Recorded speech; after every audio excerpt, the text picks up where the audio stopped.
we're here with Ash from Tackle World Miami. We've been wanting to catch up with him for a while after seeing his social media presence, which he's been very heavy on. We've come in to his store. We've had a look around yesterday, got some footage, and I thought I've got to get back and talk to this bloke in a long format, ask him some questions, get some more information about his life, and pick his brain about fishing in WA and all the knowledge that he could have to give some listeners out there. And then we'll talk a bit of shit, of course. But I want to start it off, Ash, by letting you introduce yourself so people can get to know you if they have never seen you before. A little bit about your shop and your next mission you've got coming up. The big one, small one, whatever's coming up next. The next mission. There's one. Yeah. Yeah. Mate, look, Ash, myself and my wife Julie have had Tackle maybe 10 years now, just a few weekends ago. And who would have ever thought 10 years ago that we'd be sitting here now?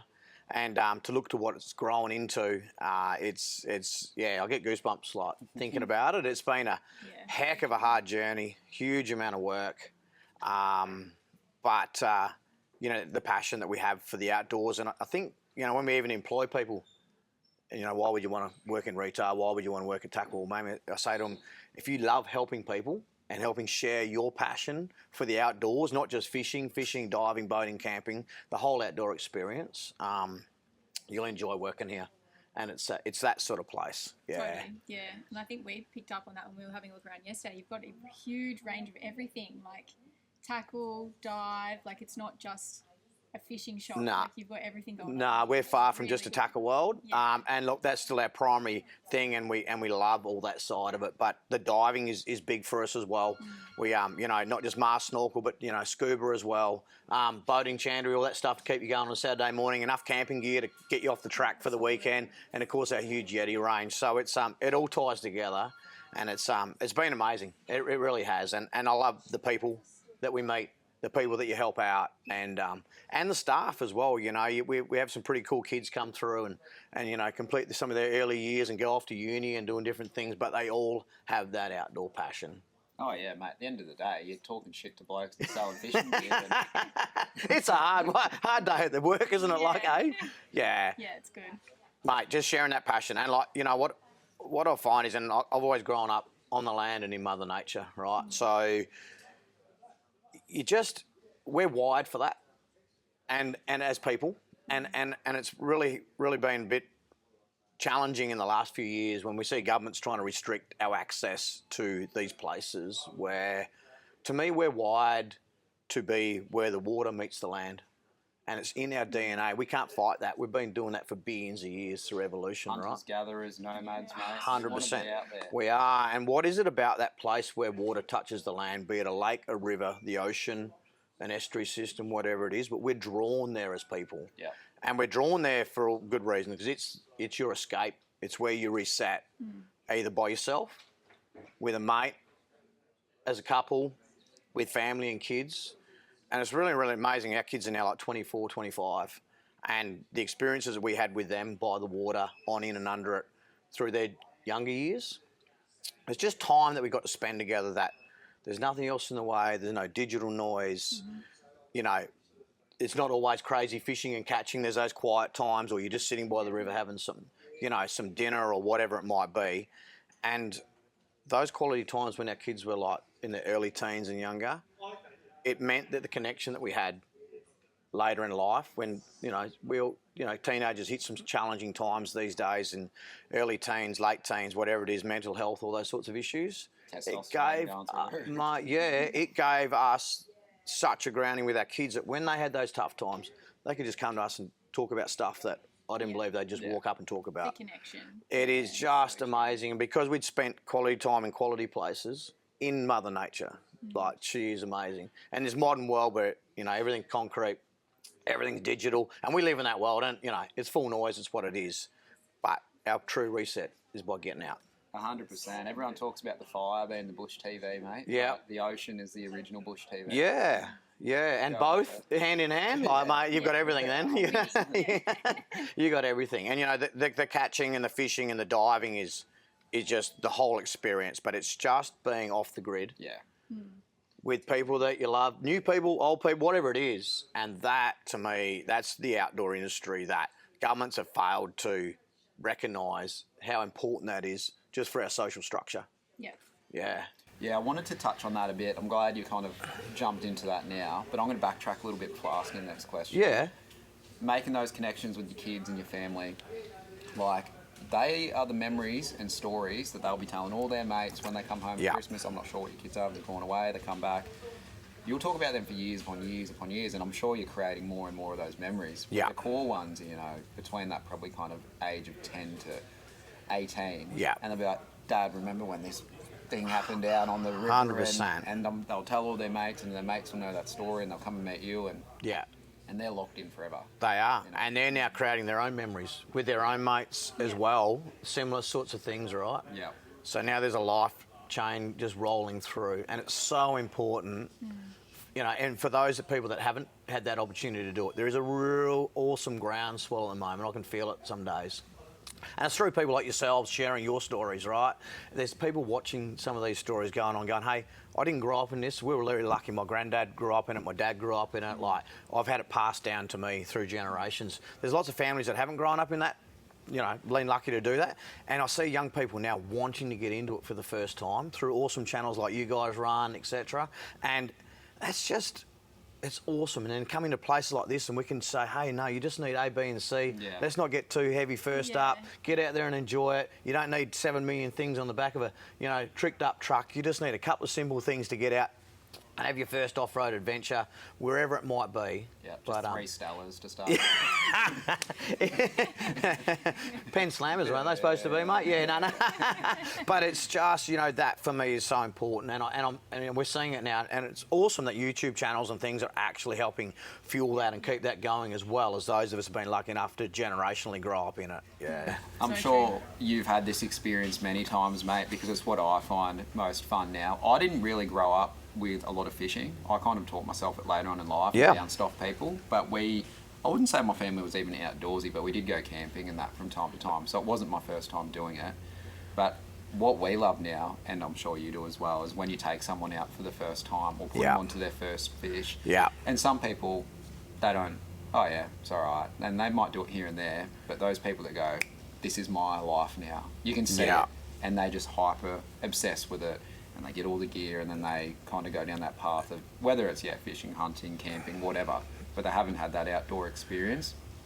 You show them something you love, and you're a very passionate person, and then whether it's your passion that bounces off onto them or they were genuinely interested and then go down that pathway, that's what I love. It is that you just look at someone's body language. It's funny, like, and nowadays, and you know, own boats and whatever else, or you take someone to a special place with your four-wheel drive, set them up on a beach to catch their first salmon or experience just four-wheel drive track in, just something, whatever it is, and you just sit and look at people's faces and you feel their energy just absolutely going off the Richter scale. You know, like they are just absolutely buzzing. And then if you do get that point where they, you know, you're taken for a dive and they snare their first cray or to catch their first sort of good fish, and I love catching fish 100%.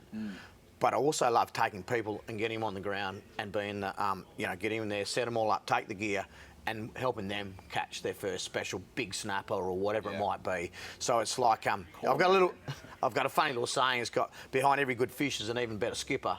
But like, but you know, I say that a bit tongue in cheek. But man, I can sit back and get as much enjoyment now out of getting someone on a fish or on a cray or into a four-wheel drive track as I do doing it myself. Yeah, because you've done it. Yeah. And you still enjoy it. How it feels. Yeah, the buzz in their face and their eyes is worth way more than just doing it yourself, by yourself, you know? Yeah. And then, mate, just chuck us a third for the fuel.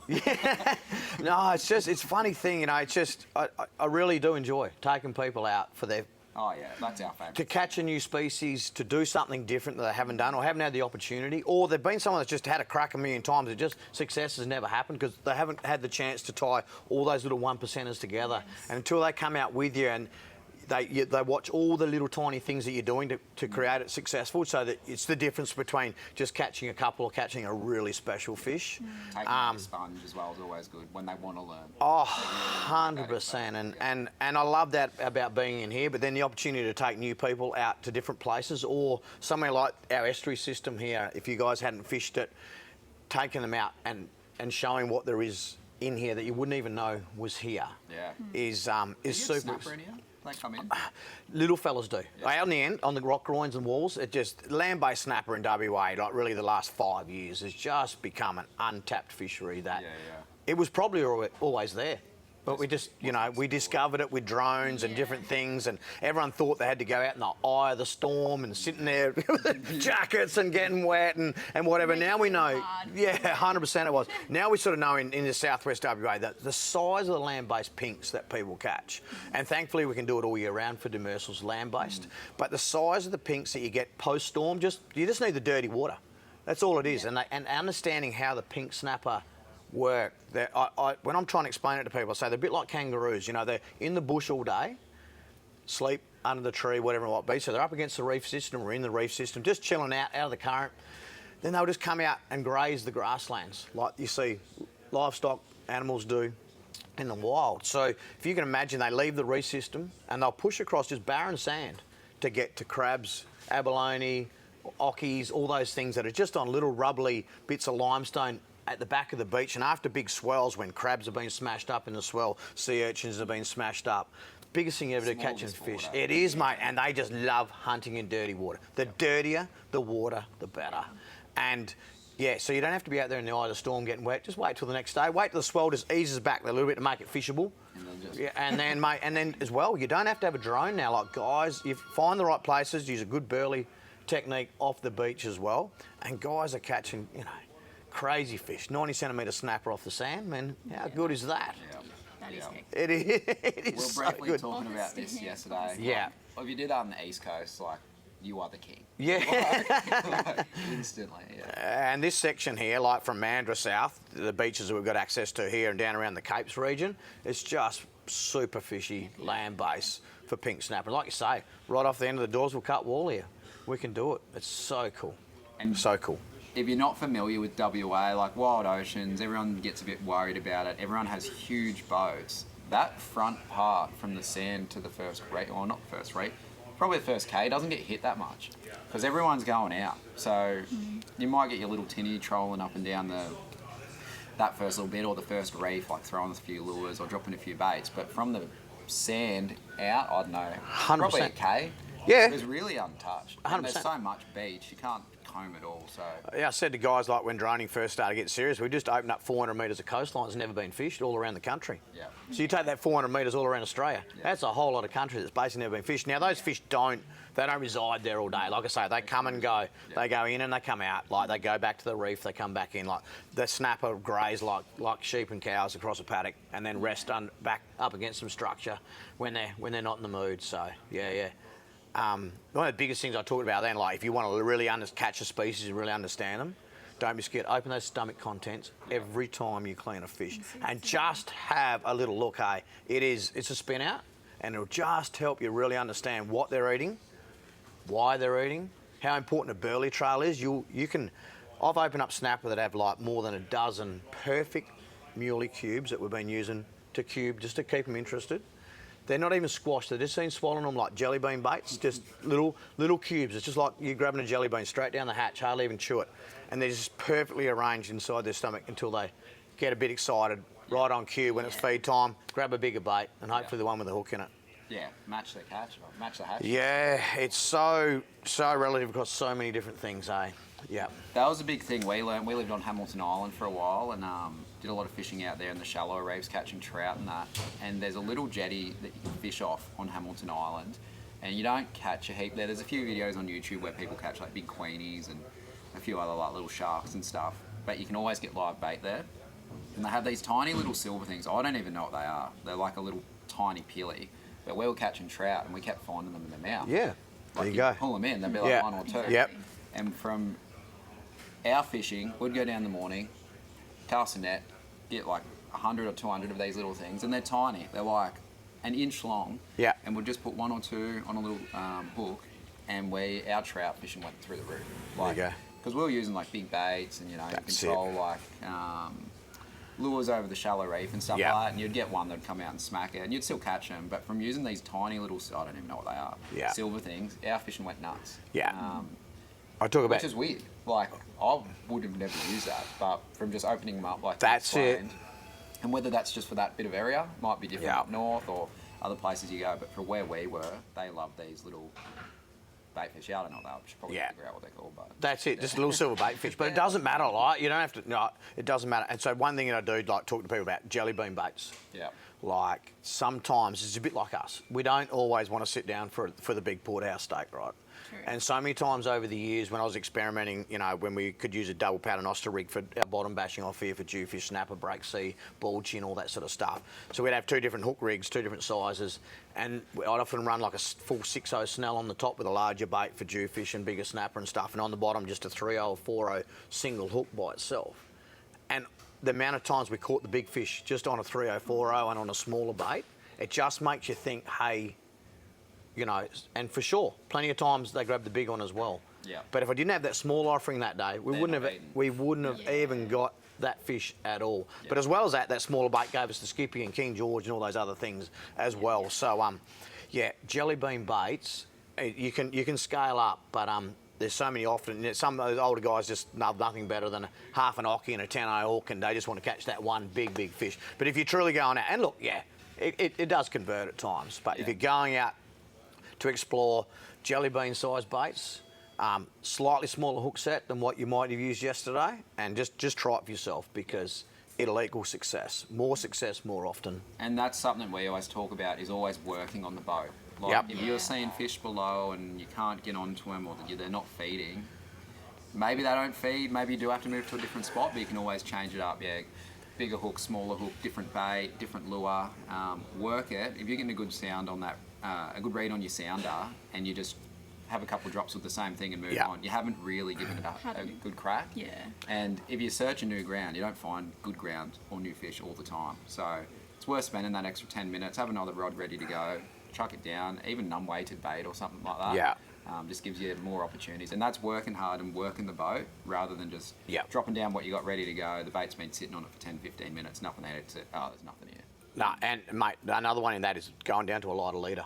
Yeah. It can, at times, it is so big. Like traditionally, like a lot of people would just still use 80 or 100 pound leader on the bottom. We go down to 40 pound fluorocarbon on days when we can just sense that the bite's not on, right? So we've been using jigs, using plastics, whatever, and anywhere from sort of 30 to 90 metres off here for a lot of our bigger bottom fish. Yeah. And you can just sense some days the bite's slow.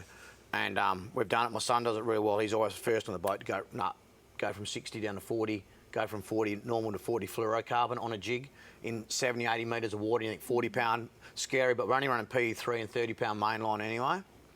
Coming down in litre size can be that 1%er that all of a sudden bang fish on. Yeah. And if you generally get one fish to hook on a lump, you'll get a little short bite for a minute, and you'll get a couple. Yeah. And it can be the whole difference between a successful day and an unsuccessful day. If you're marking fish on the sound and you're pretty confident what they are, just stay with them and throw the toolbox at them. Yeah. Like, you will get one to make a mistake, and then you'll get a little mini bite, and then you've had a successful day. Getting burley down to them, if you're in 30 metres, like little burley bombs that you drop to the bottom, just little cubes of pilly. I call it light and lump up, right? So we'll drop a burley bomb to the bottom, open the gate down there, and it just drops out like a dozen little pilly pieces. And all of a sudden the wrasse start to feed, or your little bait fish start to feed, and then what comes out of the caves? The bigger fish, because there's a bit of noise, there's feeding noise. So fish hear feeding noise, what's going on, like bait schools feeding, herring feeding, wrasse feeding. So there's a bit of excitement. The big fella's not just going to stay underneath his log. He's going to go, okay, there's an opportunity here, and they'll cruise out. So bottom fish don't waste any energy. Like, they're real conservative. They're like a tiger, right? So you think about a mackerel, pelagic, Samson fish. They will just boost flat out all day. They have to eat, and they just keep boosting and eating, right? All our bottom fish, our cod and our trout and jewfish and snapper to a point, they're a little semi-different, but they will be very conservative on their energy required. So if I've got to burn too much energy to get from that lump to grab that fish, he won't do it. He'll just sit under the cave and he'll wait for an opportunity, because a half asleep wrasse or something will just drift down in front of him, and he'll just wait, sneak up behind it, just engulf the whole thing. Everything with a big bucket mouth will just it hunts that way. And when you dive, you really get to see that, like, it's just observing fish behaviour. So just think about that, and if you need to get their bait excited, they're the days to go to lighter leader, smaller baits, and try to get some burley down at the depth that you're fishing. So there's a big thing over on the west coast, lots of burley when fishing. you talk to the old fellas, and I was talking to Ash about it yesterday. Not that you're an old fella, mate. Just Mate, no. separate that. But certain times of the day, just as the sun's going down, talk to old fellas. For snapper, they'll sit on the reef, get a trail going, have it feeding out, and then they'll drop some unweighted rigs, and then some down in that burley trail, and that's where they get some of their biggest snappers. And we're discussing, that's not a fishing style me and Em have done because we weren't familiar with it, but a lot of people do it over here and they get big success with those bigger fish. We're finding that that's where they get all of the bigger models. And I was having the discussion with Ash of, doesn't excite me as much because I want to be moving around finding stuff. And he said, well, you just got to stay more busy. You got to get more rigs out there, have more rods, change it up, mix it up. So have your burley going, but don't just have something sitting out the back and wait for it. You got to work. Bring it in, check it. Is anything biting it? Keep moving. And yeah, that was kind of a good bit of info for me because I'm very, very busy on the boat, and it just sounded, personally, it just sounded boring. But he just goes, "Nah, it's not boring. Do this, it'll work." And yeah, now it's something I'm pretty keen to try. Yeah, it is. And so our biggest snapper, so inshore reef, so we're talking 10 metres of water and less. Yeah. Anywhere from 500 metres off the beach to a couple of k's, depending on. We're quite shallow off the west coast in this region here. It takes us a while. It takes us 24 nautical to get 50 metres deep, believe it or not. Yeah. It's crazy. It's a pretty flat bowl back here where we are, but it's limestone-based rock that we sit on here, and that limestone-based rock. So it's about learning to anchor up on that, throw back towards the structure. A really good burley trail. Now, a burley trail needs to consist of a couple of things. It needs to have smell. So, as in tuna oils and different things like that. But you also need to throw chunks. I say to people, it's a bit like smelling a chip cooker or a wok, Asian wok going on, but no one's giving you a bit. After a while, you've been salivating for 10 minutes and you're just like, I'm moving on. I'm moving on to the next shop. So you've got to be giving the snapper and the pickers, yeah, you do, right? So you got to, how do you explain this, right? You've got the fry cook going, mate. Yeah, that's it, I know. How's that? So that's been my best analogy over the years. Like you've got the chip cooker going or the wok going, right? And you've got those beautiful curries happening or that awesome fresh oil and you think, you got the smell. But if you're not getting a chip every now and then, you're going to move on. And so these are predators that are getting ready to hunt. So we try to get out there an hour and a half before bite time, anchor in a really good spot, do some work on your anchoring. We want to not anchor on the structure. We want to anchor away from the structure. And whilst we're in a boat, we're casting our unweighted bait back towards that structure as far as we can go. Because the big snapper are a bit cagey. They haven't got to 90 centimetres for no reason, right? So the slap of the water on the hull, because we're only in shallow water, right, 6, 8, 10 metres, all those little 1%ers sometimes all add up to and always the bigger fish are right out the back. Are you using electrics, like electric motor? Or... No, look, I do both. On a smaller tinny that I've got, if the weather's calm enough, we use electric. Otherwise, I just anchor, and I run a lot of rope out. Yeah. Okay. Yeah, so even though we're in 10 metres, I still put 20 or 30 metres of rope out so the boat's nice and stable and not hopping on the spot, right? Do you find the electric scares them a bit in that sense, or you don't know? 50-50. I think because we're casting far enough, I think we're getting away with it pretty well. Yeah. So, but the cubes of muley, they're the chip. Yeah. Right, so 3 or 4 cubes every couple of minutes. I've got my bait board. It's all prepped. It's all cut up.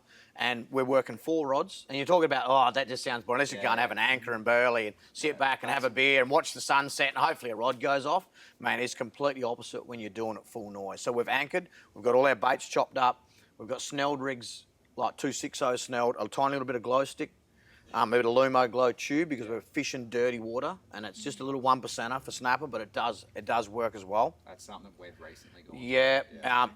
Casting the unweighted baits out, and they'll slowly, depending on the current on the night, they'll slowly waft their way down to the bottom. We don't want them laying on the bottom for too long. So we're going to run a cycle, and we're constantly winding one rod in, checking the bait, mixing it up. Sometimes a herring fillet, sometimes a mullet, sometimes a muley. Any of those on the given night can be the best. And then recasting that one. The slap on the water, the floating down the water column. By now, we're hoping that we've got some herring and snook and skippy feeding in our little burley trail as well. We've got kibbles, scent and muleys going out the back at the same time.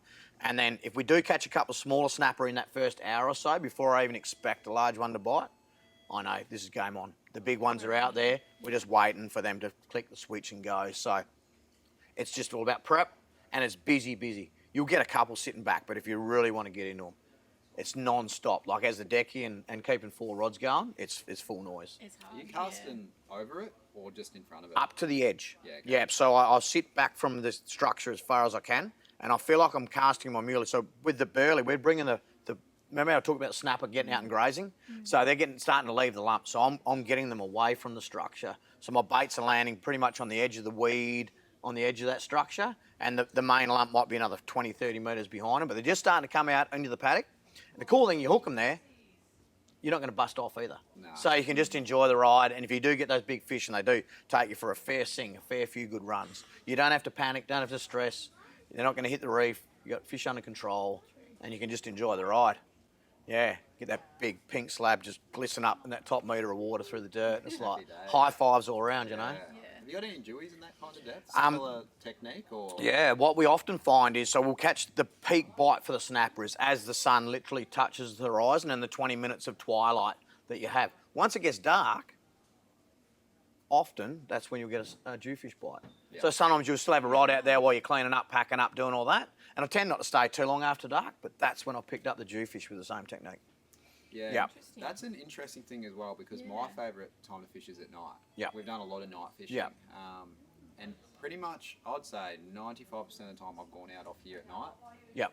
Or 99%. Yep. I've never seen another boat, not even anyone at the ramp. No one really fishes night here. It's interesting, and even the afternoon tide is something I talk about. In the summer months, we have the sea breeze, which is pesky, right, in the peak of summer. But if you get those days without the sea breeze, that 4 o'clock high tide is often in the summer months here off the west coast. You get a nice high tide just before, like late afternoon. The afternoon to sunset bite, I reckon it's the strongest bite all day. Yeah, right. Unless you're there for sunrise, right? It actually can be nuts. So often we'll like, if we get those days where we got that trough come down, we don't have a sea breeze, we'll go out at like lunchtime, explore a bit of ground, have a few drops here and there, work your way towards some of your better stuff.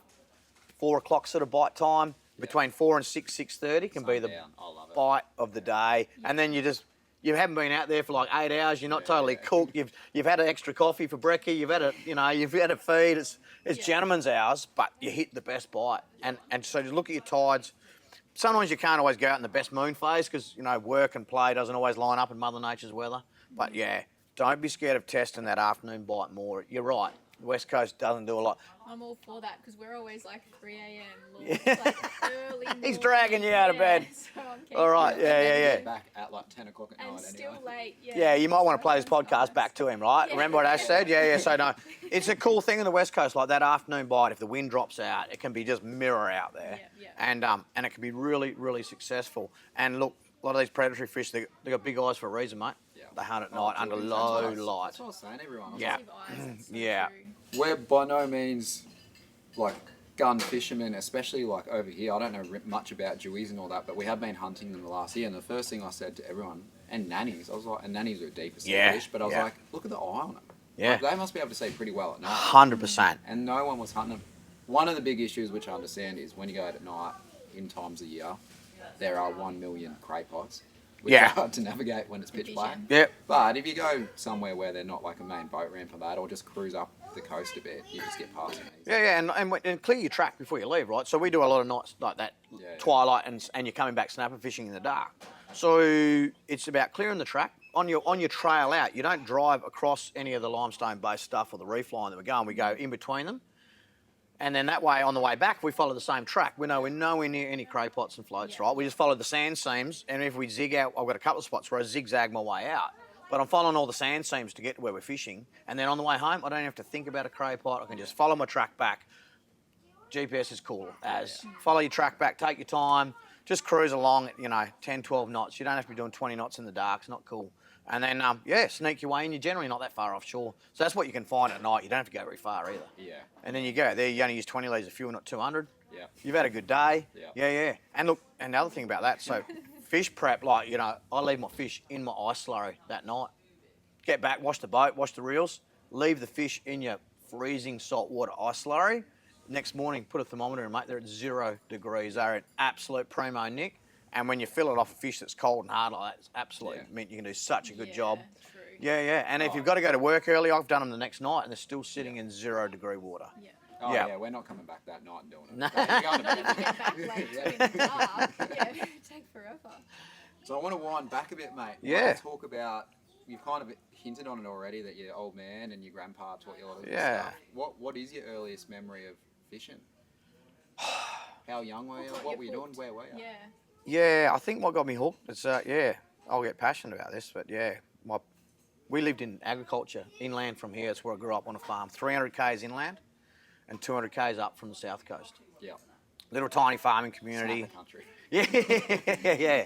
And but we'd always be heading to the coast. But my pop had a really special shack on a really special river for the family on the south coast of WA, in that Bremer region. And I spent so much time with him down there. As I see photos of me like just this big walking, and so that's where it started for me. So just on a river with my grandparents, wood-fired breakfast on metal stoves and in a tin shack, and nature, and and your family, and that continued through with my dad, and then I ended up being the guy that I'd be out there carting water for livestock, reading books and learning how to tie different knots and all different things at the water tank, and take 15 minutes for the water tank to fill up. So I'd be practicing bimini twists and things like that in the day when gel spun lines and that all first came out. And learning how to do an Albright onto a double, because we thought that's how we had to do it all before FGs and PR knots and all that was sort of invented. And when the original fire lines and that came out, we had to do these joining knots. So there I was, carting water for livestock in a drought or the middle of summer in a dust bowl, the middle from anywhere. And this inner passion was always still there. Yeah. And then it sort of got to sort of 30s to 40s in age, and went, are we going to fulfil this, or what are we going to do? And this was just an opportunity. We weren't searching for this place. It just became an opportunity at the time, and jumped in skin deep, and So you've here only we are been 10 years later. on the coast for about 10 years. Oh, we've been living here for a little bit longer than that, Yeah, but right. I was here every spare weekend that I could get. Right. Yeah, either the south coast or the west coast. My parents had holiday homes here in Mandurah way back in the early 80s. Yeah. When this little section of Mandurah was bush all the way to town, right? Like the Falcon, Miami region here was its own little suburb in the middle of the bush. And it was pretty much farms and bushland all the way back into central Mandurah back in those days. So that was the bit with my dad. We had holiday homes here. We'd be over here every chance that they got to do. I'd be down the south coast with my pop in our family shack down there every other weekend I could. And the passion just kept thriving from there. Yeah, that's cool. And Yeah. cool that you still do that with your own kids and keep that passion alive and share it with everyone else that comes in the store too. Yeah, and I guess with that, but I've been immersed in Mother Nature my whole life. Like, working here's the first time I worked indoors, so I did all the outdoor farming stuff. Worked on a mate's crow boat for a couple of years before we jumped in here as well. So I've always been in Mother Nature and observed everything that she's done, which it just keeps that crazy interest of like understanding what a fish doing. Just being aware of what. Nah. You think you're just getting it right. Nah. You're like, I got this spot. Yeah. Looks good. Go out there. Nothing's there. You're like, what is going on? Yeah. So it's a whole passion for Mother Nature, the land, the sea. Yep. Everything that she offers. It all just grows from there. And growing up on the land, Mother Nature dealt you backhander every second day of the week. When that was your life, it was your lifestyle, and it was also your business. There's no truer way to grow up than have Mother Nature be your boss, right? She'll level you every 10 minutes. So respecting what she does, understanding for every action in Mother Nature how she reacts, and that's what I'm so passionate about, like helping people fish the right way, looking after our waterways. I don't know if you guys have seen some of the coastal cleanups we try to initiate and help with down here as well, and it's just really important that that those of us that are really passionate about this and are treating it all the right way just keep sharing our story. Yeah, well, that's a good segue onto what we touched on a little bit before as well. This is what kind of go back and forth a little bit. Yeah. But we're talking yesterday about your position with the Western Australian fisheries and your passion for sustainable fishing and allowing generations going forward to continue fishing the right way. I'm no expert in what's currently happening over here, but since we've been here the last 12 months, for anyone that is travelling to WA, which we did not know, there's a demersal ban for about 40% of the year. Yeah. It was 6 months, half it, and then we got back to about 45%. Yeah, we got a little bit back, but from Kalbarri to Augusta, which is about 5 hours plus north from here, or 7 hours. More. That's a huge part. It's nearly a third of WA's coastline. Not Massive quite. part. Yeah. And then when there is no ban in, you can keep 2 demersals per person with a maximum of 4 per boat. That's it. So if you have, I don't know what you've got, Ash, but say you've got like a $300,000-$400,000 boat, all you want to do is fishing, can't fish for half the year. When you can keep 4 fish on your boat. Very restrictive. Now, we don't want to go out there and just slay and, mess up the ecosystem and that. But if you are a passionate fisher, that is a large region where you can't fish for half the year. There's other ways you can fish. You can fish for pelagics and you can go on the estuary and that. I don't really have an opinion on this because I don't know much about it, but I'd love to get your take on it and what you think. Is it good that this is happening? Does it need to be more aggressive? Does it need to be less aggressive? Where do you fit in with this, with having a lot of experience in the area, talking to fishermen every day, and owning a tackle shop? You get everyone's opinion on it. Yeah, we do. You get lots of questions about it too. And how does it affect the business as well? Yeah. Like, does Look, it pump up sales coming into the season, or is it?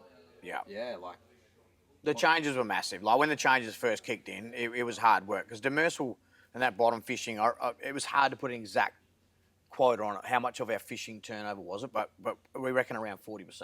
Yeah. So you take that. So we used to have a 2-month closure. They took it from 2 to 6. Yeah. Now, whether it's right, wrong, what the data is or not, sitting on committees and trying to talk to the Department of Fisheries. So the 20-year recovery plan started way back in 2010 where they changed some rules, changed the bag limits back then, introduced a 2-month closure from 15th of October to the 15th of December. Now, the disappointing part for me is along the way, the monitoring that the department and then you get politics and fisheries ministers, etc., chipping in left, right, and centre, changing the goalposts along the way. But it took them all the way to 12 years into the campaign before they made any more changes. But had they been monitoring that closer, making little changes, tweaks along the way, we wouldn't have found ourselves in the position where we had to all of a sudden, we were thrown on the table basically going between 9 and 10 months closure. We negotiated our way back to 6, and nearly every charter boat in the West Coast bioregion, basically, there's a handful living off tags, but by the stats, well over 50% of them just shut up shop as well. Yeah. There's not actually even a charter boat in Dunsborough, Busselton or Mandurah anymore. We noticed that coming down the coast. I think there's like a couple in Geraldton. Yeah. They go out to the Abrolhos. Yeah. That's another thing. So Abrolhos, one of the best fisheries in the world. We haven't been out there yet. We're planning to go on there in about a week's time. The bag limit out there is 1 fish per boat. Yeah. Or 5 kilos of pelagic fish, which any pelagic fish you catch. Yeah. It's probably bigger than that. And you can eat what you can out there, but you can only... So look, really, it's process, transparency between government ministers, departments. That's been lacking so much through this whole process, and that's the disappointing part for me. And it's disappointing with politics override data, internals from data that when we're trying to talk to the department are lacking in full transparency in what's going on. We don't get to see what we need to see to help become part of a combined, management system that sees the highest net worth of that resource. So I look at fish as a resource like iron ore or gold or coal or anything you mine, right? So it's a resource of all the people within the state. So whether you participate in it, like work there, mine there, or enjoy the benefits from the royalties that get paid and the taxes that are earned into the economy of Western Australia. So recreational fishing brings the highest net return per kilo of fish caught, doesn't matter what that species is, overall the 2 other participants in the sector, commercial and charter, by tenfold. Like by that far, it doesn't matter. In the West Coast bioregion, it's like something like $1.8 billion is generated by recreational fishing. So there's times when I sit back and look at governments and go, why can't you see that? If we protect that portion of fish we need to protect, we want to get the highest net worth of the return of that resource for the people of WA, whether you fish, participate in it, all the different things along the way. Why, as a government, aren't you looking to say, this is what we need to get for all of this resource, the highest net return to the people, look at it as a business. Socially and economically. So socially, quantify that, it is out of control socially. We've talked about that earlier. So socially And this bit really gets my hair standing up on my arm because, like, Fire up. yeah, like they fail to see the social aspect of the outdoors and recreational fishing seriously, and they can tell you differently. But the current government in the last 5 to 7 years has shown that they have a disregard for the outdoors and recreational fishers as a whole, and that's just blanket by their actions. We can see that. Yeah, because So- they're rough as guts, mate, and we don't respect anything. All this, so that's the fallacy that's getting presented to them, Yeah. and unfortunately, as recreationalists too, we haven't been that organised in having a joint body to represent who we truly are in 80, 90%. 100%, there's that dude that still throws his rubbish out the window driving up the road, right? We're never going to stop that last 10%, unfortunately, of people doing the wrong thing. That's just who they are. Let's not work on that 10%. There's still 10% of the people that break the law every day, right? Yeah, They have no regard for society at all. But society needs the outdoors. It needs the ability. We're wired in our DNA to source our protein. Oh, mate. We shouldn't be going and getting it out of a plastic cryovac packet every day of the week, right? Those of us that have the passion, the ability to, and would like to source our own protein, it should be encouraged, not discouraged, for so many reasons. The social impact and all the other things as well. Well, yeah, and the best. I'm going to change what I said before. My favourite thing about fishing isn't getting someone onto fish. Oh, maybe it is. It's sharing it with people. Yep. I love cooking it. Yep. And Yep. especially someone that's never really eaten, not eaten fish, like a salmon or tuna, Yeah. but like a fresh bit, caught and Yeah. caught fresh, cooked well. Yeah. And like, I love cooking. If someone's never really eaten fish properly, I'll just cook the whole fish. Yeah. You know, make it and we'll pick it apart, Yeah, eat yeah. it together. Yeah. And that social thing is it brings everyone together, then they get a love for it. Yeah. So and a bit in the middle that you didn't quite get the dispatch of it, right? So it's growing up in the country, you know, doing our own meat. You know, basically you're a half butcher as well, right? Processing all your own meat, whether it's cows and sheep and things, and then fish are the same. So that processing, so that immediate dispatching when the fish comes over the side, taking care, get your photo 100%, but dispatching first into a complete salt ice slurry that's prepped so well that fish is then just the highest quality. You're never going to buy anything like it in the world. You have just had access. And then the species, you know, like salmon and tuna and that, sometimes people are, it's a bit fishy for me. I challenge them if I do it this way. 100%. It does not taste like Yeah. that traditional fishy taste that people talk about. And we can do that with a little smaller bluefin off here. We've got it's just a smaller size, sort of 6-7 kilos, a good size bluefin fishery off here. And if you get no one that's never had true sashimi, like, and you do it up well with a really well bled tuna and brain spiked and peck bled and everything else. And then I get them at home and I slice it up on the plate and they're like, oh, no, raw fish on my tongue. So I just get a little water cracker, put the little piece of raw fish on there. So just try it like that. So then the cracker's on their tongue and the sensation's not there.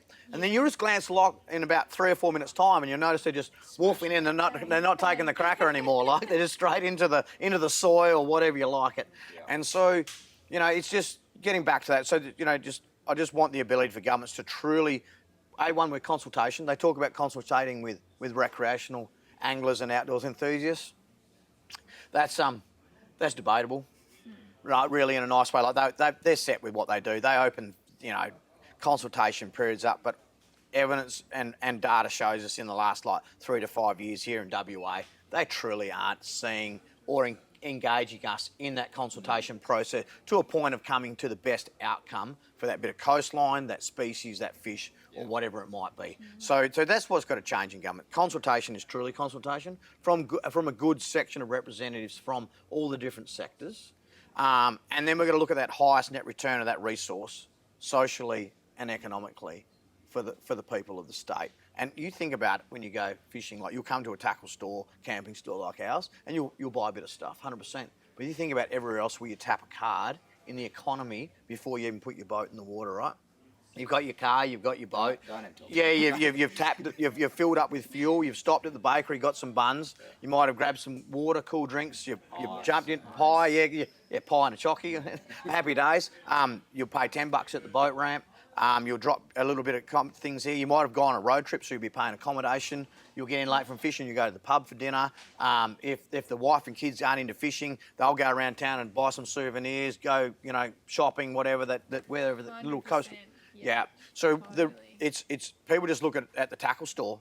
It's that much broader than that. And whether it's golf or whatever passion that you have, you think about everywhere else you tap your card, before you even get there. You have a breakdown, you pay the mechanic to fix something up, blow a tyre on the way to your trip, whatever it is. It is such a massive driver and stimulus of our economy. We live in WA, right? It's one of the largest states in the world with the longest coastline, with a really pro rata low population.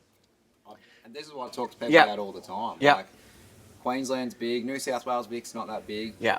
Very, I'd say, you can catch a lot of fish over there. They do have like bans on certain species, like they might have a ban on Spanish or snapper for a bit of time. But population in that condensed area is huge. Yeah. And then you look at WA, like as soon as you go past Perth, Yeah. north, there's nothing until Right. Geraldton. South, you've got Margaret River and Busso and Bunbury, but Yep. go south of that, like where we fish, there's no one. Go east to Bremer.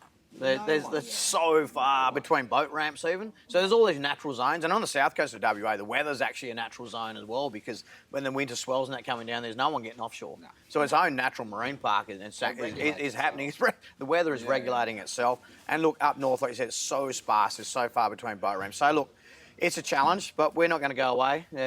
West Australian Recreational Family Fishing Alliance was formed during the last 3 to 4 years. It's a voice that's going to be here to stay, and hopefully over time we can get some coordination. But look, we do need a government that's willing to say, hey, how do we do this properly? The Department of Fisheries, unfortunately, have lost connection with the fishers in Western Australia. The relationship is at an all-time low, and that's a really toxic thing, because then you've got fishers not wanting to give data, which is not a cool thing, because then, they've given different data, false data. They're scared if they give data, it's going to get used against them. Because this journey in the last 3 years has been so catastrophic in the sense of their consultation not truly being consultation. And then they don't have the resources. So government's taking resources out of things like the Department of Fisheries to put in other projects. Now, if you're managing a natural resource of the state, so we're talking about the four-wheel drive tracks, the beaches, the fishing, if you're not putting resources in to manage that, and then what happens is, because they're not monitoring them, then someone says, hey, this is getting pretty bad down here. They have a look at, oh shit, shut it down. Yeah. So their only form of management is closure. Well, that's not management. No.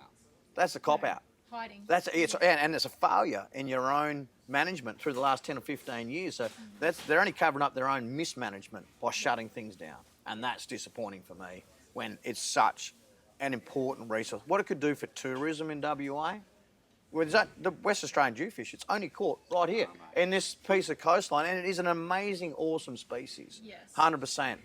And I'm not saying we should reopen it again for 12 months, but let's have good conversations in rooms with open conversations and make sure we have, the right outcome.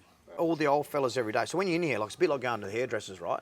I know, you talk to hairdressers, and some ladies sit in the hairdresser chair and they sit there for 3 hours and they don't realise their gums are just flapping, right? And sometimes what people tell me here, some days when they're selling stuff, I'm just like, oh yeah, don't tell me that, but anyway. You know what I mean? Like, yeah. Get into it. Yeah. All right. I've been keen to ask you this question. All right. Have a look at some fish that you caught the other day, and you've obviously done a fair bit of fishing. We want to know your craziest fishing story or craziest thing that's happened out at sea. You know what? It's probably hard to pick this one. There is a few, and like, got an awesome ruby last year in like 300 odd metres, and I was down to like the joining knot on the bottom of the spool when the jig hit the bottom. That was crazy. But there's one, we never talked about family and the social side and stories that you will never ever go. When you guys leave, if you look on the front window, there's a pretty big black marlin. Is that around 200 kilos. I was gonna Now ask the story is crazy. So some good family friends at the time. Our kids are all in that sort of low teenage years, right? Let's go to Exmouth, a couple of weeks holiday, mint, and you do everything up there, Exmouth. Now, just before we left, this is way back in around 2010-ish, around there, 2010, I think. Anyway, they said, well, you got to go at some marlin while you're up there. And I'd done a ton of other things in my life, but I'd never gone for marlin. And he's given my other mate like a handful of just richter skirts in the day to tow. So we're up there, we're doing some things. All right, well, let's go for a tow tomorrow. So he's got a 6 metre boat. I've just got my 4.7 Westie up there at the time, the same one that you see on the front wall. Now, we'd been people go marlin fishing, and ever since then I've been like following marlin as much as I can. And you have days where you just go all day, you don't get a rigger clip, nothing. There's days where it's crazy, but you never get a hook up. Picture this, right? It's our first 20 minutes of marlin fishing ever. And he's on the radio, he goes, Ash, we're on. And I'm like, what was that? He says, we're on. So we're trawling side by side up in Exmouth. Well, luckily, and you'll figure out the rest of the story, we're only about 70 metres water heading out to the deeper stuff. We just chucked the skirts in a bit earlier. Their boat's hooked up on this big black. We're trolling side by side in the tinny, but I'm just sitting back about 50 yards from his speed at the time. Next minute, this thing jumps out of the water, literally right alongside us. And I've looked at it and just gone, that's way more than we bargained for. But anyway, then so Joey's a crazy skipper, right? And he's probably loved his boating and everything, but at the time he said, mate, I haven't got a pair of gloves. I haven't got anything on here. I don't know what to do, drive and rock. I said, cool, man, you know what we're going to do? So Julie, my wife, said, right, you're on the tiller. Like, we're at open ocean. They're hooked up to a 200-kilo black with about a 14-year-old young fella on the rod.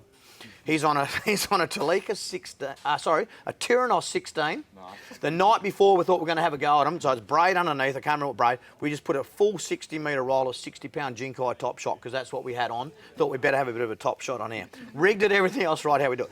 Now, I've got to get onto his boat to drive because he's like, I'm not sure what I'm doing here. We're never going to get this thing to the top. So we get in close enough. Jules gets in close enough for the tinny. I'm off the bow and into their boat with the gloves that we need, all the other stuff.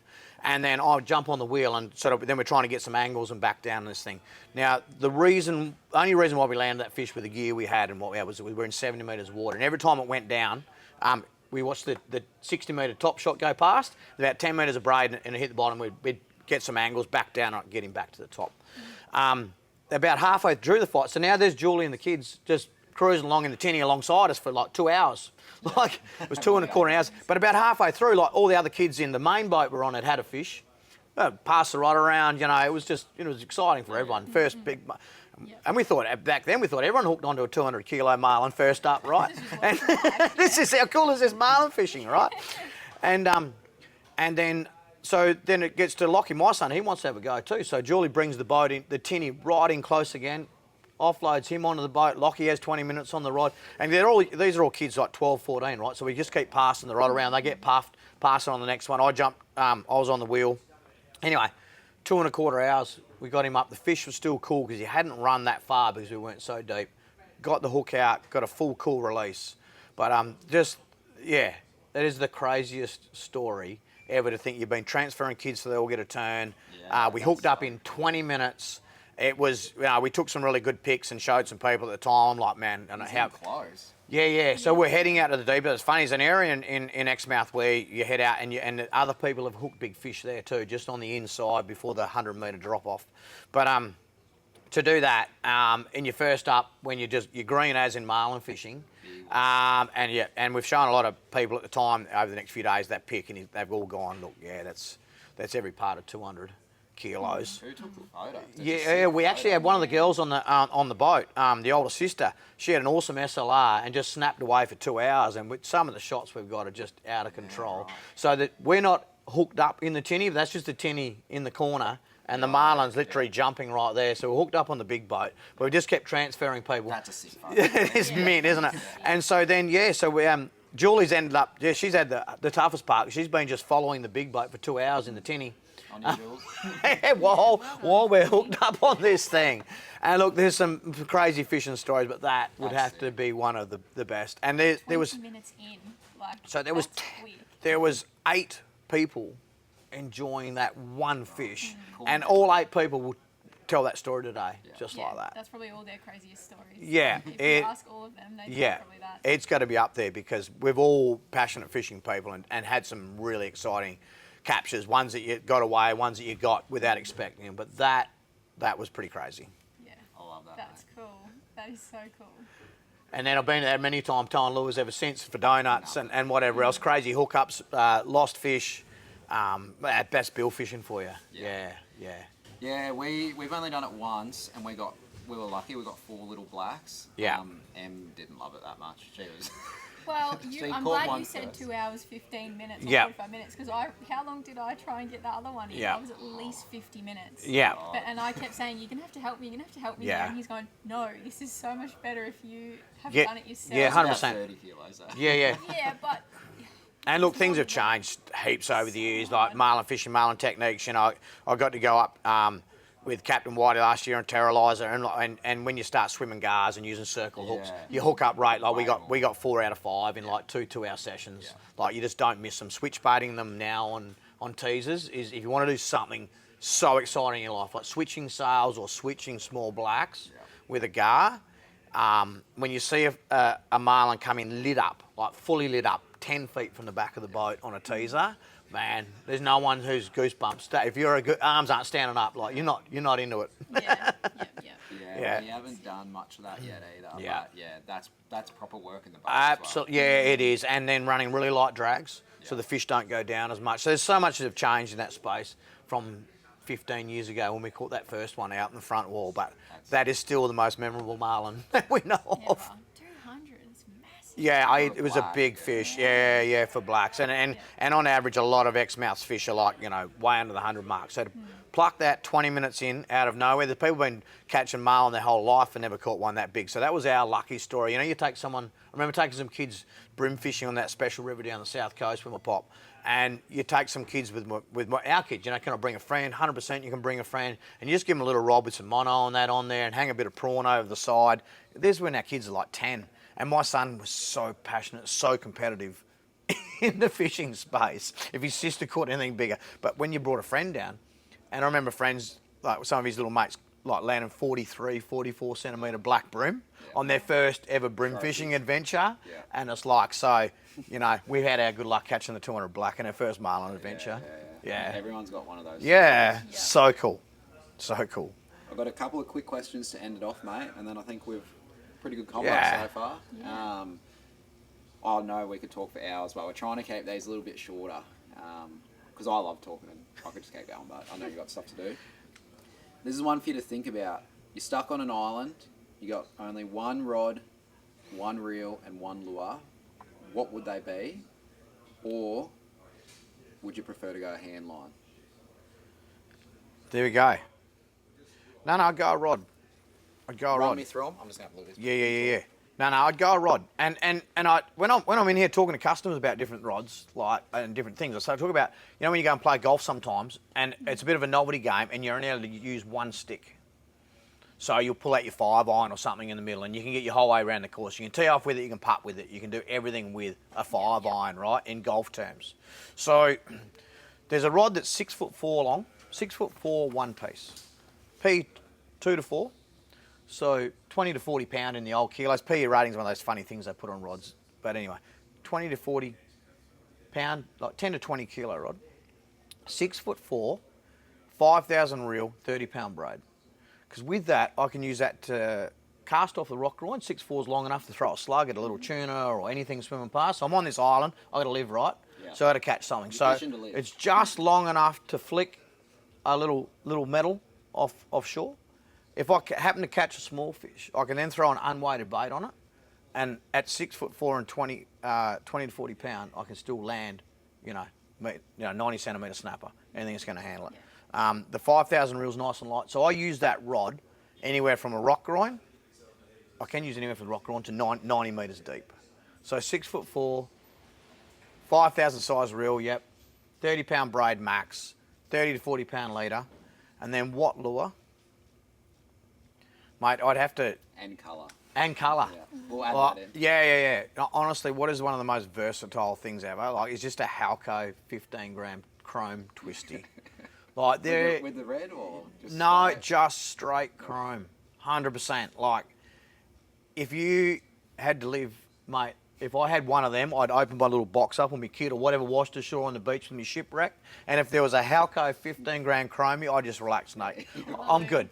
I can eat, right? Yeah. Because it will catch you any species. Yeah, 100%. And if that old little 6'4" rocked up, I can do anything from cast that to get out into a rocky outcrop or a cliff and drop something down over the side, catch something smaller, upgrade it to something bigger, catch a bigger fish. But, 15-gram chrome twisty, you can catch anything. You're on. Yeah. I hope you got one in your kit. When we're in Darwin... I think we lost it. we got heaps. I brought Yeah. one. Because in Darwin, so here's a bit of info. So everywhere you go, fishing's different. When we're living up in the NT, and this might have changed from the time we were there, so we're using a lot of little slugs coming up the east coast off Fraser, Cairns, stuff like that, 15 to 20 gram, 25. No, sorry, that's we're using a bit bigger. We're using 20, 25. When we got to Darwin, because they get a lot of Spanish that run through there, they use like 10 grams. They use mini ones. Yep. That's what all the locals were using, and I was like, Yep. surely they get snipped off well, and yeah, they do. Like, you're gonna lose them. Yeah. But real quicker, and the Spanish, for whatever reason, Yep. up there love the little ones. So Yep. I was using the ones that we had previously been using, like Yep. the slugs or the twisties, and Yep. all the boys like, just go smaller, go smaller. Yeah, yeah, 100%. And surprise, surprise, it worked. Mate, and- but yeah. you've got to learn everywhere you go, like, it just changes. 100%. So we love using pilchard on the east coast. Using like them heaps and heaps. Got up a bit more north, we started using squid. Then we came over here and everyone was using muleys. which Same is thing, like a different pilchard. language, man. Same thing. Yeah. But Yeah. we were having no success personally with them, so then we just went straight squid. Where on the east coast we were using a lot of pilchard, and that was starting to be successful for us. But then you talk to people, other people, and they're like, "Nah, muleys, muleys, muleys." But Mate, I don't know what the answer is. deep dropping squid muley combo. So Yeah, my stuff it, my bet, yeah, no, you don't have to stuff it. So a 6/0 snell, Yeah. get a whole or a half a muley, slide that onto your top hook first, just through the eye, just dangling out the side. Then present your squid or your strip bait, whatever you've got, absolutely mint. Drop it to the bottom. Your muley lights up the lump. All the pickers, everything, it falls off. They bang it, rip it off. Doesn't matter. That's what it's there for, to get that excitement, get everything going. And then the big boy comes in and takes that big bait. Yeah. Yum. Oh, for them. Yeah, 100%, right? So there's the little cheese platter. It lands at the bottom, right? There's the Yeah. little pickings, and then and then the big fella comes through and sees what all the commotion's about. Why are these wrasse and that smacking around here? Yeah. And then he'll just shoulder them out the way and take that big bait if he's hungry. Yeah. So the squid, and don't worry about stuffing it, mucking around. Just literally through the top hook once, because you want it to fall off when it hits the bottom or get ripped off, because it just creates that feeding frenzy. Yeah. So you more of a bait fisher? Nah, not really. Nah, I'll go to that last. Like, if I go out off here now, it's like jigs and plastics first. Yeah. Try and entice a bite. Like, some days, the jig's the winner. Some days, the plastic's the winner. And you have that occasional day when you just want to get one fish for the way home, and you'll use a bait. Yeah. Are you more shallower? Are you liking that inshore stuff? or- Mate, no, that realistic, a lot of our stuff that we fish, like really isolated small areas with our light jig rods, is 30 to 80 metres deep. Yeah, right. Yeah. All our inshore snapper fishing different, unweighted baits, or we twitch a plastic through them just for fun. Yeah. But no, look, we try to. I do enjoy catching fish on artificials, 100%. What do But you- I've always got a little sneaky wrap of squids and muleys in a nice little esky hidden under the bag, just in case the bite's not on for the day. It's not as fun, hey? Like, Yeah. using a jig compared to just like sitting a rig there and you're jigging it up and Yeah. something smokes you as you come Yeah. or on the drop. Like, It's actually just more rewarding. Yeah. So It's harder. and it's a challenge, Yeah, right? yeah. So it's like catching fish on surface versus fish on subsurface lures, right? You can throw a subsurface or a bib lure and have some pretty cool success, and you'll catch more fish. So if you're going to get a good feeder fish for people, like, use a subsurface lure. But if you're going for full-on entertainment, fun, the thrill of trying to tempt something to break the surface, use a surface lure, because the excitement is just like off the Richter scale compared to catching fish subsurface when you don't see the strike. If you've ever, and it doesn't matter if you're throwing at a whiting or throwing a Spanish mackerel. Like, I'll throw subsurface, they're there. I'll throw vibes, they're there. Cool. All right. Top water, and then it's all then. There's so much skill to learn. It's in the art of twitching the lure. More wobble, the more gobble. All those things, and then it gets back to actually matching every single 1%. It's having the right rod, the right lure, the right braid. Casting at the right angle to the wind. There's just so many little things that come together to create top water or jig action. Jigs, you can't just grab a jig and drop it onto just whatever rod you got in the shed. You have a go, 100%, not saying you don't. But for success, having a rod that lets that jig work well. Yeah. So some people go, I'll change lure or jig. I'll say change your rod. Keep the same jig. And I played with this in a boat in the estuary years ago, just for my own sort of theory. So same lure, I changed rods. And it was just to do with the taper of the rod, slow taper, fast taper rod. Similar length, 2 inches longer, 4 inches longer, slower taper, fast taper for surface lures to make them work at their absolute optimum. But every time the same factor was the same lure. I used the same lure across 3 different rods in the same fishing session over half an hour, and the difference in bite with a different tapered rod was insane. That's why come to places like this and we can help you match. Yeah. If you want to learn how to catch top water, learn how to catch jig, come and talk to the guys that have had success. Yeah. and ask, okay, so if you were setting up a system for tomorrow, this is what I've got, and you can say, well, we can Yeah. tune that a bit, or if you've got that, I would go to a heavier or a lighter jig just to help compensate what your rod is. But if you want to go jigging, topwater, lure fishing, buy a rod that suits the lure. It's not just about changing lure So for success. That's what these guys can do here for you. They set up rods. They've got all the knowledge. They refuel scuba tanks. Only shop that does that. 100%. Yeah. It's only tackle in Australia. Like, so yeah, dive service as well. And we love getting down there, like the West Coast crows, mate. West Coast rock lobster for you guys. You know, none of this painted East Coast stuff, but they are. Where do they start? They start around Kalbarri or something like that? Yeah, they get up about as high as Kalbarri. Yeah, so the West Coast rock lobster, high as Kalbarri. There's a bit of a transition there. You can see a few northern crays there. The West Coast, they nearly get up to, at times there are some places up near Coral Bay that actually have the West Coast rock lobster, but their sweet spot is from the Abrolhos down to Augusta. Yeah. So yeah, if you're down Mandurah way, come see Ash and the team. They've got a wealth of knowledge. They can answer all your questions. As I said, they've got fishing, diving, camping, outdoor gear, massive Yeti range, bait. You do ice? Yeah, there's ice there as well, Everything. mate. Yep. But yeah, the most bang for your buck thing you're going to get about this place, besides the good prices, of course, mate. Yeah, absolutely. Are the knowledge that you're going to get from the staff, because what you'll hear from just listening to that podcast is probably a few things you've never even heard of there. Hopefully it's giving you a few tips and tricks. Go follow their Instagram. You on TikTok? All that. Yeah, mate, it's on. We're just about every platform covered. Yeah, absolutely. Yeah. And go have a look at the videos. Ash can give you a wealth of knowledge. And yeah, the fisheries are very different down here. You can stick to your basics. You still catch fish. But yeah, if you want to really go out there and catch those bigger models, come in here, have a chat, go on the socials, and the boys will be able to help you. And girls. Absolutely. Julia Fisher? Absolutely, mate. Yeah, have a look through the socials. Some pretty handy snapper. She's landed all by herself. Pretty memorable ones with some tag thing. But what I say to guys when they come in, mate, no questions too silly. See you, mate.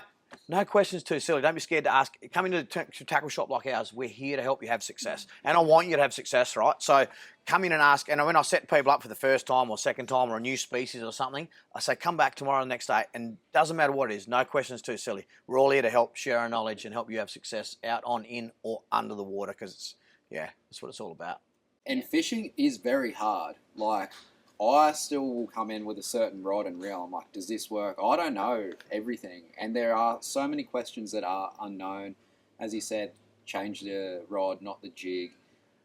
Colours, things that work in certain areas. Like, is the mono too heavy? Is the braid too heavy for the rod? Is the reel actually sitting right for the rod to be set up? I've had rods in the past when I was younger, and I'll be using it with someone like, that's completely set up wrong, mate. So you can get all that information here, which will improve your fishing, a high chance of catching fish, and it'll be more enjoyable with the equipment you're using. And you really do need an expert to help you with that.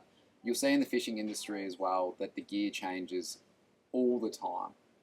Stuff stays similar in a sense, but you're getting new jigs, you're getting new vibes, you're getting new equipment that needs to be set up specifically for a certain rod and reel.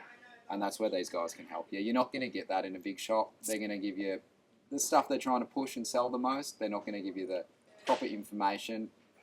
That's probably a general overstatement, but you're going to get what's working best in the area from the local experts in the area. Absolutely, mate. We're doing it, living it, breathing it, as many days as we can when I'm not serving people. Make a book with all your sayings and all your analogies. That's a hot seller. Look, it's awesome. Been a great chat, guys. Yeah, Cheers, hey. mate. Cheers for calling in. Appreciate Lovely it. to meet you. It's been awesome. And hey, good luck on your journey heading north in the state, eh? Yeah, Yeah, mate. we Have to can't see you wait. up there. Can't wait. Yeah, well, you never know. Can't wait to see some pics. Yeah. Absolutely. Big Ruby. That's Awesome. what we want to get. Yeah. Big Ruby. Big Ruby on jig. Big flame tail. I think they get them up. Yeah, you do get a few of those. Yep. And you've got to switch a marlin on a gar and a circle hook while you're up there, all right? There you go. There's a challenge for you. 200 kilo. No, look, just mate, and you'll find a lot of the boats up there now just doing on simple spin gear. Yeah. So That's all we've done. Yeah. Yeah, we've got Yeah. some bigger kits, but I don't know if we'll be out there for the blue season. Yeah. Nah, the blue season's sort of the summer months. Yeah. So right now, all the little blacks are back in on the Ningaloo Reef right now. Between now and sort of June, July is the hottest bite of smaller, just good size, fun blacks. And And a sail. We didn't get a sail last Yeah. time. So Yeah. Oh, Ruby, yes, flame tail, sail. that'll do it. Yeah, that's happy. I'll be happy with that. All right. Mate, enjoy, guys. Thanks, mate. Cheers, eh? Appreciate that. Sweet.